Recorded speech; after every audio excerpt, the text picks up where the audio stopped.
আপনাকে কি করে ভালো না বাসি ইয়া রাসূলুল্লাহ।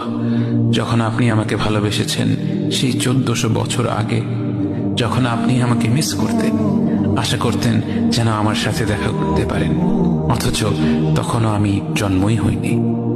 সেদিন সাহাবীরা আপনার চোখে পানি দেখে বলল, ইয়া রাসূলুল্লাহ, আপনি কাঁদছেন কেন?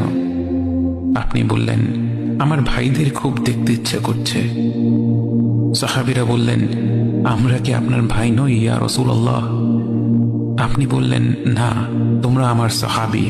আমার ভাই হলো তারা যারা আমার পরে আসবে এবং আমাকে কখনো না দেখেও তারা আমাকে বিশ্বাস করবে। মৃত্যু শয্যায় শুয়ে আপনার অন্তরে এই চিন্তা ছিল যে আমাদের পরিণতি কি হবে।